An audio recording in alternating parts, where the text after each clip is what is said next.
So it's the 10th of September 2022. It's also the 15th day of the 10th lunar month. And so just 1 month's time it would be the 15th day of the 11th month, and it will be the end of the rains retreat. And when this retreat finishes, then the monks will have duties to attend to, going to various places, attending these skillful, meritorious ceremonies, katina ceremonies. So in this 1 month that we have left, we have the chance now to practice. And so we should be stricter in our cultivating, developing of sati, of mindfulness. So we need to try and keep korwat, our methods of practice, our standards in the monastery more strictly, going to the morning and evening chanting, and taking up the ascetic practices as well. And so like eating all the food just in the one vessel in the bowl, eating in just one sitting, and being intent on speaking little, on sleeping little, but awakening ourselves through our efforts. So we're going to put all of the food just in the bowls. You won't have any bags to take food, and try to be more cautious and restrained. So those monks who have trained in these things already, they can lead the way practicing like this for the rest of this rains retreat. And so even if there are dishes that are offered in separate bowls, then we put that all into our alms bowl. And in Wat Marp Venerable Ajahn Chah's monastery, this is how the monks would eat. Really anything that was considered a food, even the Ovaltine or milk drinks, all of those would be poured into the bowl. But for us, we can make an exception for milk. We can have that outside, but other people should try to just put everything in, and we can give it a go. If our bodies are okay, our health is okay, we don't have stomach problems, then we can try even putting the milk into the bowl. And what's that like? When we are 100% kind of constrained or restrained within our eating. And if we still feel like the food is delicious, then we can mix all that food together. All of the savory items, the sweet items, kind of mix them all up. And we can contemplate very easily this way. And this food doesn't really have any value. When it gets mixed up in the bowl, it loses its value. And even more so when we start to eat and we put that food into our mouths, it doesn't have any value. And then when we swallow that food and it comes out the other end, then no one wants that anymore. So we contemplate how this food is really something that is dirty. And people with wisdom, they'll be able to see this and not get stuck on the flavor of food. So we'll train ourselves like this from tomorrow onwards, not using any bags. And this is other than the people who have illnesses, that they have an exemption from this. But for the most part, our health is good. We have strong bodies, so we can train in this, knowing a sense of enoughness in our consumption of food, getting that in balance, awakening through effort, and not sleeping more than 6 hours. If our samadhi is okay, if it's good, then 5 hours or 5.5 hours. To be sincere in this practice. And because if the body isn't strong or healthy anymore, if we have issues, problems with our brains, for example, then we may need to sleep for 9 hours. And the opportunity that we have to practice decreases. we sleep a lot, then the mindfulness is weak.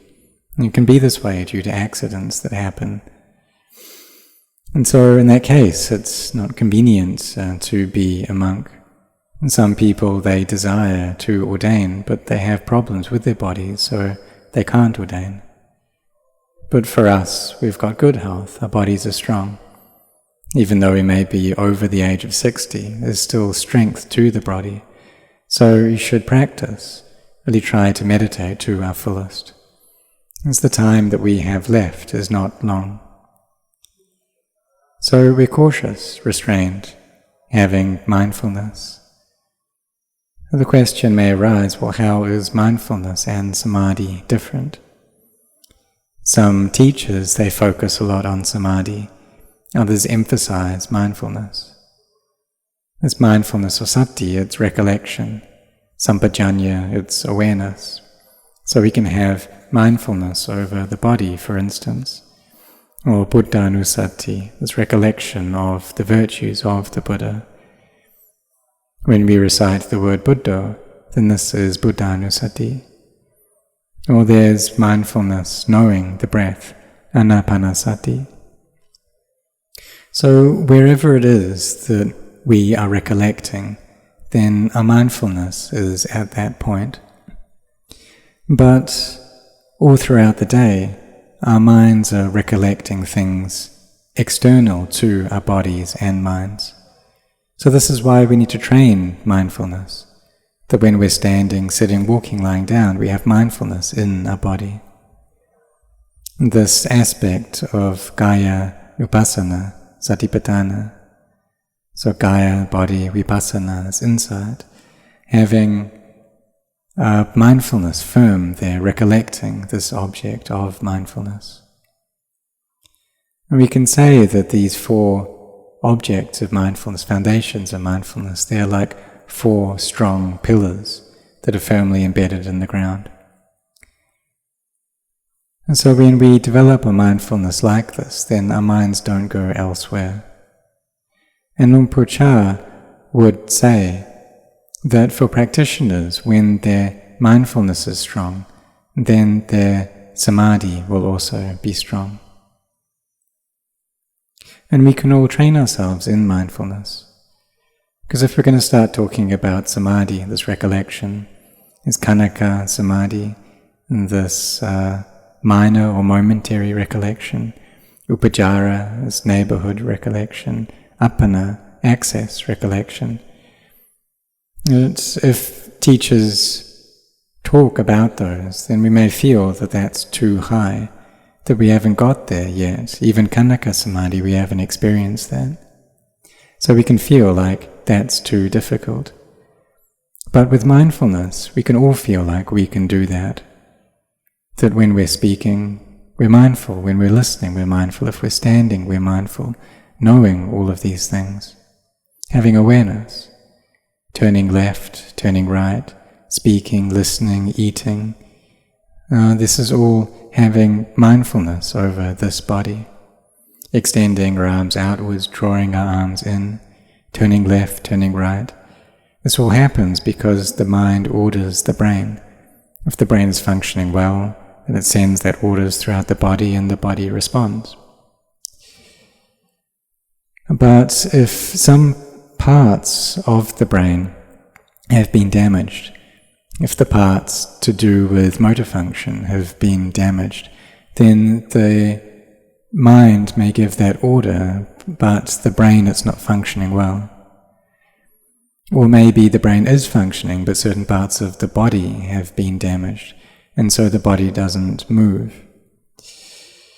So like if there's an aneurysm, or if someone's had a stroke, then the body may not respond.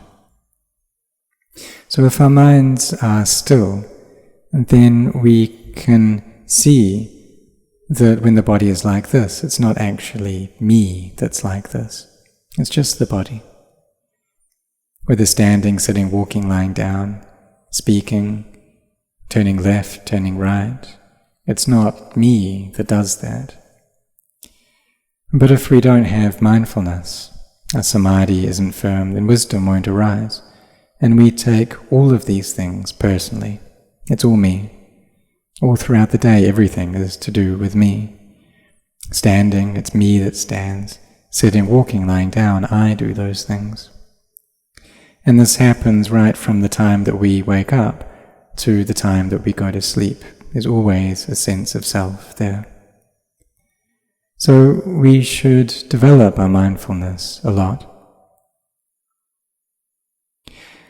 And then we will see within ourselves that this body is just the body, and wisdom arises.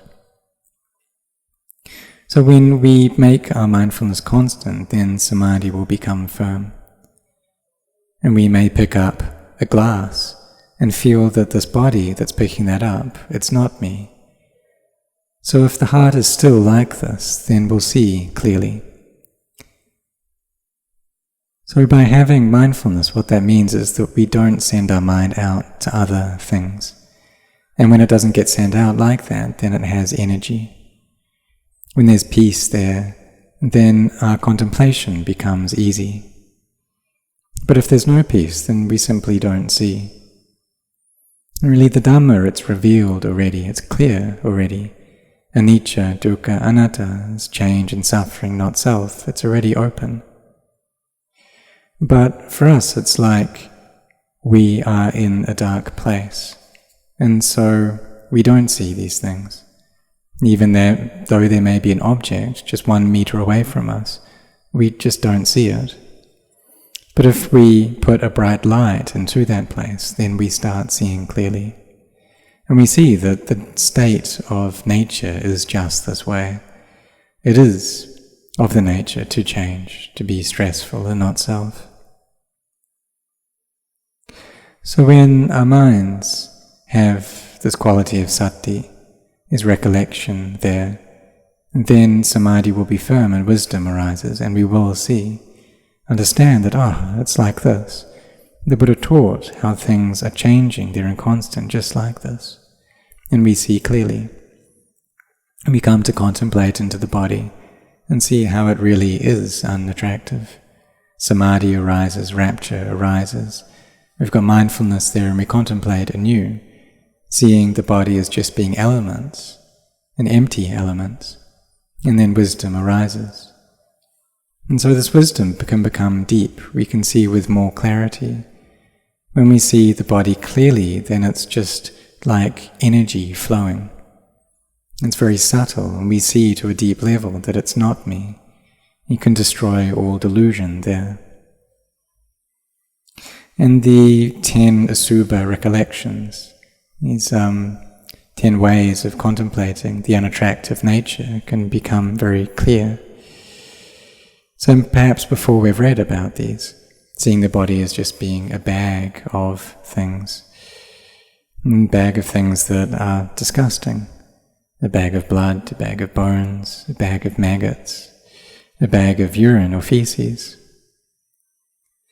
And then when that bag breaks, then we see what's inside is just filthy things. It's just bones, it's just the various organs there. But if we don't see inside and all we see is external, then we see the hair of the head, hair of the body, nails, teeth and skin. We see just those things and we take them to be beautiful. But who is it that makes that claim? Who is it that says that these things are beautiful? And why do we need to feel like they're beautiful? Why don't we see that they're unattractive? And so this delusion, it's deeply ingrained in our hearts. We've been delighting in these things for a long time already, attaching to them, and so the mind is deluded like this. So we need to fix this, and the way we fix that is with mindfulness.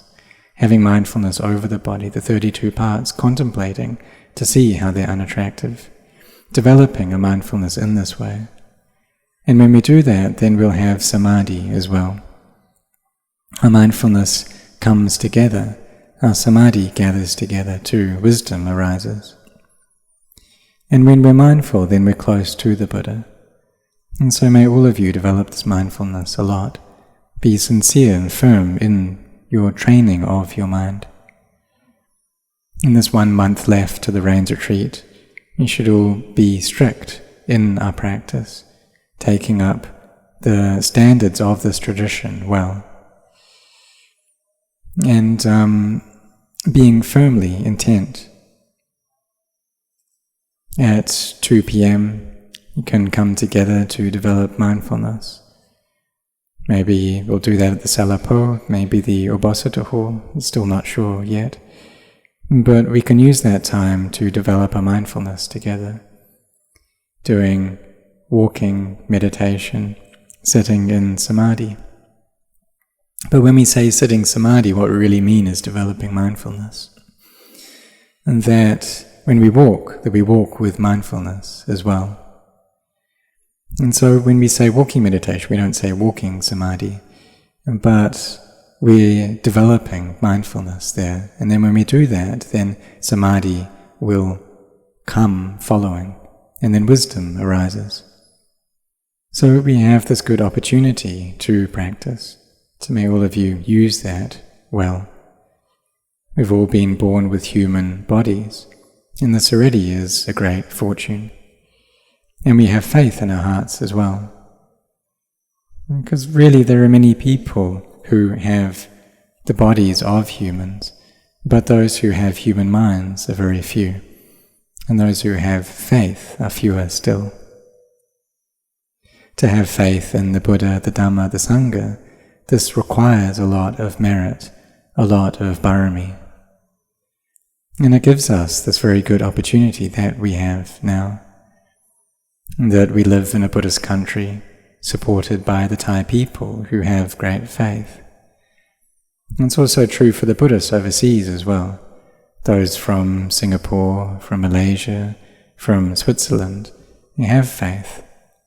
And all of these Buddhists help to support the Buddhasasana, and those from India and Sri Lanka as well. You give great support to the monks. And in Thailand, what's very important is the monarchy here, and having all of the kings who have supported Buddhism right up to this present day. And so the previous king, King Rama IX, gave great support, and the present king, King Rama X, has carried on that and increased that, really sincerely supporting Buddhism, giving us this very good opportunity so that we can do walking and sitting meditation and practice a lot, so that we're able to know the Dhamma, see the Dhamma. So this mindfulness is something that we can do. We can develop this, and we can grow in mindfulness. And this is the path out of suffering. And even though we may not gain complete freedom from suffering in this life, at least we suffer less. So sometimes there are some people from overseas who wish to ordain as monks, and maybe their father says to them that it's not many the people who are able to get right into the heart of Buddhism, who are able to gain complete freedom from suffering.